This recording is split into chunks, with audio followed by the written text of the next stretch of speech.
Ça t'est déjà arrivé, après avoir passé des heures à réviser ton examen, à la seconde où tu l'ouvres, cette impression d'avoir tout oublié? Ouais, à peu près 15 ans d'études et 1247 abandons de révision, ouais. Ou encore cet acteur que tu adores, et en regardant un film où il apparaît, impossible de remettre son nom?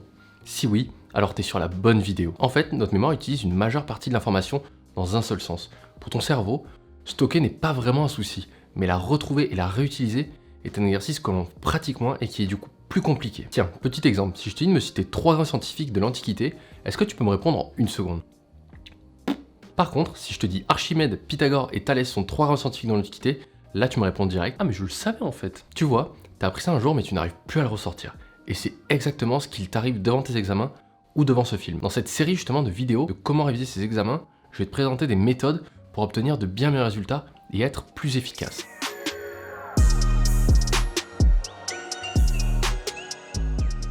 Alors aujourd'hui, je suis employé dans une grande société et mon métier est de conseiller et vendre des produits justement très techniques à d'autres industriels. Sauf que des produits dans mon entreprise, il en existe des milliers. Pour m'en sortir, j'ai commencé à faire mes petites recherches sur la mémoire et j'ai trouvé des articles scientifiques qui justement cherchent à aider les étudiants dans leur révision. Les méthodes que l'on va voir s'appliquent bien sûr à toutes les situations de ta vie et au final pas qu'aux études. C'est juste une période où on sollicite le plus notre mémoire. Dis-toi dans un premier temps que personne n'est bête ou n'a pas de mémoire. Certaines personnes vont juste mieux l'utiliser que d'autres. Je suis sûr que tu as déjà oublié le nombre de révisions que Tom a abandonné en début de vidéo. C'était 1247. Tu t'en souviens, chapeau, c'est que tu m'écoutes vraiment à fond. Voilà, j'ai constaté qu'après 20 ans passés à l'école, on m'a toujours demandé d'apprendre de nouvelles choses.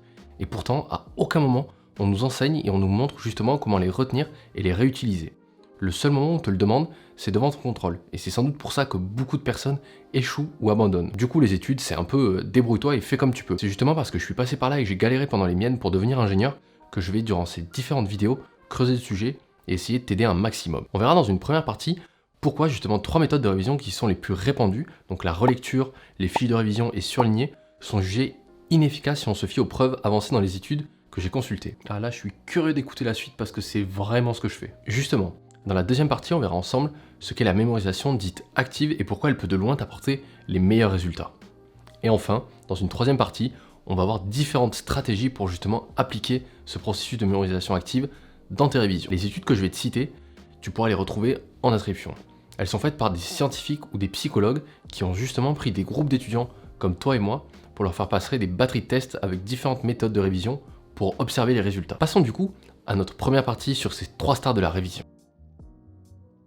Alors avant de parler de ces 3 méthodes, n'oublie que je suis pas du tout dans le jugement et à aucun moment dans ces vidéos, je te donne mon avis personnel, c'est très important. Je t'expose des résultats d'études pour t'aider à trouver le meilleur moyen de mémoriser. Si l'une de ces méthodes remises en doute dans cette partie fonctionne très bien pour toi, eh bien parfait, continue. Nos cerveaux sont juste tous différents. J'ai beaucoup utilisé cet article du professeur Donlowski où il a condensé justement des centaines d'études sur le sujet en une seule pour vraiment analyser et résumer au mieux les différentes méthodes de révision et le résultat. Voyons ensemble ce qui ressort de ces 3 techniques de révision. Je vais donc commencer par la plus répandue, surligner ses cours. Alors si on se fie aux preuves qu'il a résumées, le fait de surligner une partie de son cours s'est révélé peu utile. Dans la plupart des cas, cela résulte sur une très légère amélioration des performances et reste limité. Cela peut être utile lorsque l'élève a les connaissances nécessaires pour justement surligner efficacement, donc s'il connaît déjà le sujet. Mais ça peut justement nuire à ses résultats sur des sujets où les interférences sont nombreuses et le cours est plus complexe. On a tous eu cette personne qui surlignait et avait des magnifiques cours plein de couleurs et qui pourtant, la pauvre, avait les plus mauvaises notes de la classe. Donc surligner, c'est beau et utile si ça te donne envie de te repencher sur tes cours, mais ça ne te permettra pas d'avoir de meilleures notes.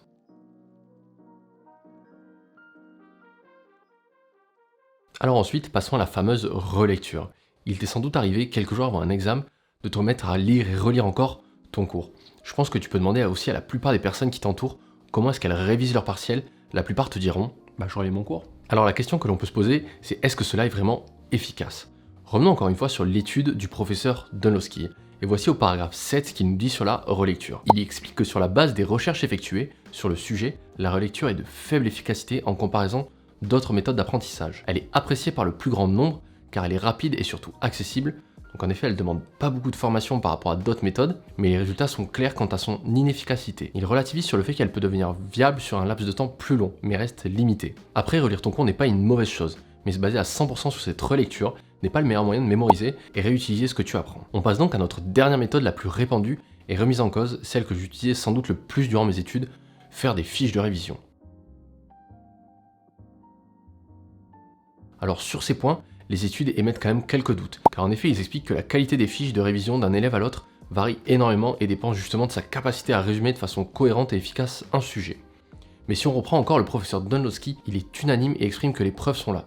Si l'étudiant n'est pas formé de façon approfondie pour synthétiser, alors cette stratégie d'apprentissage est dite inefficace. Alors justement, on verra en troisième partie un système qui permet d'obtenir de meilleurs résultats et qui intègre ta prise de notes. Donc reste avec moi jusqu'à la fin de la vidéo. Mais plus généralement, le temps qu'on passe à obtenir une fiche de résumé bien faite, en comparaison des résultats que tu obtiens, n'est pas efficace. Dans ces études, ils ne s'arrêtent pas juste à critiquer les méthodes que l'on vient de voir. Ils mettent également en avant deux d'entre elles, la répétition dite espacée, que l'on traitera dans la seconde vidéo, et la mémorisation dite active, qui, utilisées ensemble, sont d'une grande efficacité. Alors toutes les heures de révision ne se valent pas, et c'est exactement ce que soulignent les études. Ce n'est pas car tu as bossé un examen pendant 50 heures que tu vas forcément réussir si la méthode d'apprentissage n'est pas la bonne. Crois-moi, je connais bien cette situation. La mémorisation active est une stratégie d'apprentissage. Cela n'a rien à voir avec une formule magique qui te permettra de tout retenir sans effort, au contraire. L'idée est que si tu t'efforces de te rappeler activement les informations, tu renforceras efficacement ta mémoire et ta capacité à justement retrouver ces informations pour les réutiliser. Elle s'oppose du coup à la révision passive de contenu qui ne demande pas autant d'efforts de la part de celui qui apprend. Cette approche elle peut être décourageante car elle vise souvent à se soumettre à des tests réguliers et tu vas beaucoup plus te confronter du coup à l'erreur et au sentiment du « j'ai rien compris ». Mais n'oublie pas, cela fait vraiment partie du processus d'apprentissage. Il vaut mieux commettre cette erreur ou oublier chez toi que devant ton examen ou lorsque tu as besoin d'une information importante, non. Quand tu essayes de te souvenir de quelque chose, tu n'as pas besoin de réussir instantanément. Il a même été démontré que justement, le fait de faire des erreurs quand tu essayes de récupérer l'information va grandement améliorer l'apprentissage. Il faut bien entendu clarifier cette erreur et aller chercher la bonne information par la suite. Ok, mais tu pourrais sur un même sujet du coup m'expliquer la différence entre ce que tu appelles actif et passif, s'il te plaît, dans tes révisions? Ouais, imaginons que tu es en train de réviser les différentes espèces d'oiseaux sur Terre. D'un côté, tu vas relire 10 fois le texte sur leur classification, cela est une révision dite passive. Alors que te préparer une série de questions après une lecture sur la façon dont justement tous ces oiseaux sont classifiés et tenter d'y répondre à la fin de ton texte est une révision dite active. L'effort cognitif est plus important dans cette méthode car elle demande plus de concentration et d'implication que de simplement lire toutes les lignes du texte. Tu testes ta mémoire, ce qui crée les connexions neuronales pour que tu retiennes. Imagine ton cerveau est une grande bibliothèque avec plein de livres qui sont justement tout ce que tu as appris dans ta vie. La mémorisation active va justement t'entraîner à faire le chemin entre l'entrée de la bibliothèque jusqu'à ce livre que tu cherches qui est caché quelque part dans cette bibliothèque. Ouais, mais du coup la science elle dit quoi sur cette méthode?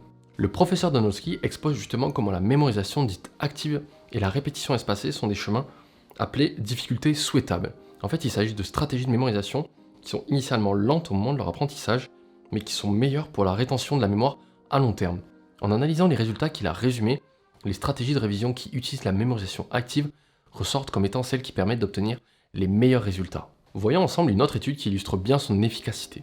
Elle date de 2011 par deux professeurs spécialisés dans les neurosciences et l'apprentissage. Alors, dans leur expérience, ils ont divisé les étudiants en 4 groupes.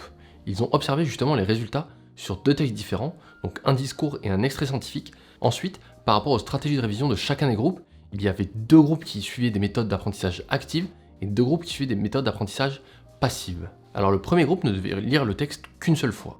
Le deuxième groupe devait lire le texte 4 fois. Le troisième groupe, après une lecture, rédigeait une mind map, donc je t'en parlerai dans la suite de la vidéo. Et enfin, le quatrième groupe, après une lecture, se testait directement et essayait de se rappeler de façon active ce qu'il venait de lire. Dans ces 2 tests, les résultats ont été largement supérieurs pour le groupe qui a adopté une démarche de mémorisation dite active, donc les groupes 3 et 4. Le résultat montre aussi que l'écart entre les groupes qui a lu une seule fois le texte et 4 fois est très faible. On revoit bien l'inefficacité de la relecture qui, avec 4 fois plus de travail, n'a que légèrement augmenté le résultat. Donc imagine la perte de temps sur toute une année avec une méthode passive comme la relecture, les fiches de révision ou le surlignage. Avant de lancer les tests, ils ont également demandé les prédictions de réussite à chacun des élèves pour justement chacune des méthodes. Et voici leurs prédictions. Ok, donc moi là je suis convaincu, c'est peut-être le moment où tu vas nous donner quelques petits exemples de révision active, non? Bien sûr, c'est tout le but de cette vidéo. Du coup, passons à notre troisième partie pour mettre justement tout ça en pratique dans tes révisions.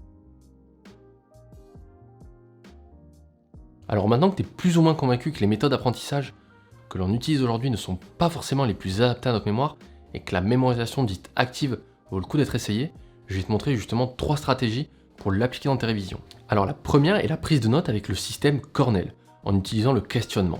Alors ce système est une méthode de prise de notes de questionnement actif.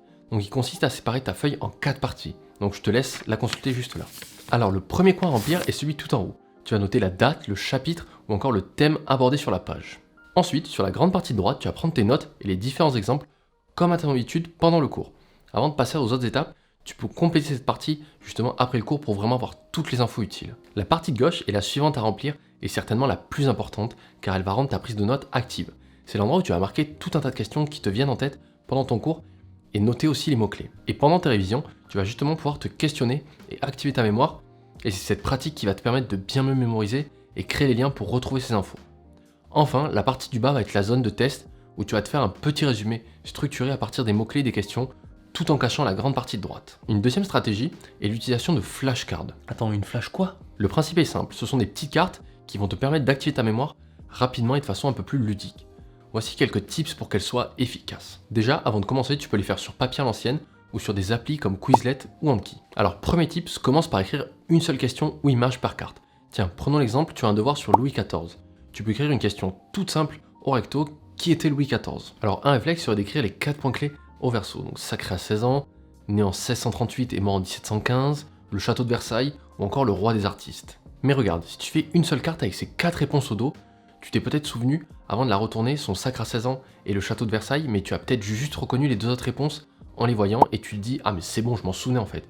Et c'est là qu'est le piège. Ok, je vois, je pense le connaître, mais en fait j'ai simplement reconnu en relisant cette réponse. Du coup dans mon examen, passer à la suite comme ça, l'info elle ressortira pas forcément, non? Exactement, c'était une simple lecture passive. Ta mémoire n'a pas su retransmettre ces infos. Le meilleur moyen pour éviter ce piège est donc sur une seule question, te faire 4 cartes différentes dans ce cas. Tu seras obligé d'activer ta mémoire tout en évitant de juste reconnaître vraiment les réponses de façon passive. Alors deuxième conseil, essaye de diviser un sujet complexe en plein de petites questions plus simples. Essaye de diviser au maximum ton pavé de cours en sous-questions. Si tu résumes un chapitre compliqué en une seule question, c'est complètement inutile. Tu pourras justement utiliser le système de Cornell où tu retrouveras les questions sur la partie de gauche que l'on a vu avant pour faire tes flashcards. Alors le troisième conseil, c'est utilise tes propres questions ou images, aussi bizarres qu'elles soient. Ça doit être ta flashcard et pas celle du voisin. Le but est que toi tu comprennes et mémorises. Le quatrième point est utilise tes flashcards dans les deux sens. Ça aidera fortement ta mémoire à consolider les connexions sur cette information. Tu dois pouvoir retrouver Louis XIV à partir des réponses, mais aussi à partir de la question. Alors une troisième technique active est le fait d'enseigner sans utiliser ton support de cours ou le bouquin de ton prof. Alors si tu es seul, ça va consister à justement te poser devant une feuille blanche et essayer de réexpliquer au maximum et de façon structurée tout ce que tu as appris. C'est une super méthode pour faire une idée de ton avancée. Alors tu peux également faire cet exercice à l'aide d'une mind map. Tu sais, cet exercice graphique où tu pars d'une idée centrale et tu développes plein de sous-idées autour. Après, si tu peux l'appliquer avec un ou des amis, c'est encore plus bénéfique. Car avoir quelqu'un en face de toi qui va justement te poser des questions, ça va t'obliger à aller chercher une information déjà dans ton cerveau et en plus la ressortir de façon claire et précise. Vous pouvez éventuellement chacun votre tour vous présenter le cours que vous êtes en train de revoir. Il a peut-être noté des questions pertinentes que tu as oubliées et inversement. Alors si ces différentes stratégies elles t'intéressent ou que tu as des doutes, n'hésite pas à me poser des questions en commentaire. Alors pour conclure, le piège dans lequel on tombe naturellement est la révision passive que l'on a vue au début, car elle demande un effort cognitif moins important que les révisions dites actives. Et nous sommes humains, on va par réflexe choisir la méthode d'apprentissage la moins fatigante. Mais les études sont unanimes quant à l'inefficacité de ces dernières. Donc apprends à faire cet effort d'apprentissage qui demande oui plus d'implication lors de tes révisions, mais les résultats seront présents. Et ce n'est pas un avis subjectif, là ce sont des études scientifiques avec des preuves. Il existe une multitude d'autres méthodes actives efficaces pour tes révisions que les 3 que je t'ai montrées. Donc à toi d'en choisir une qui te correspond et te permet d'avoir les meilleurs résultats. Alors avant de finir, ne baisse pas les bras si aujourd'hui ça ne marche pas forcément. On a tous été en galère durant nos études, il faut peut-être que tu utilises mieux ta mémoire. Nos cerveaux sont des machines incroyables, donc vraiment ne te sous-estime pas. Alors cela te permettra surtout, suivant ta motivation, d'aller plus loin dans ce que tu apprends et d'obtenir d'encore meilleurs résultats. Ou, dans le cas où tu as déjà de bons résultats, te libérer du temps pour le consacrer à autre chose. Donc voilà, j'ai terminé cette première partie sur comment réviser cet examen. Si tu as aimé cette vidéo, pense à t'abonner. Si tu veux pas rater les 2 suivantes, n'hésite pas à me poser des questions en commentaire sur ce que je t'ai présenté. Et merci à toi de m'avoir écouté jusqu'à la fin. J'espère que mon contenu t'aidera. Et sur ce, fais attention à toi, fais attention à tes proches et fais attention à tes révisions. C'était Elias. Ciao!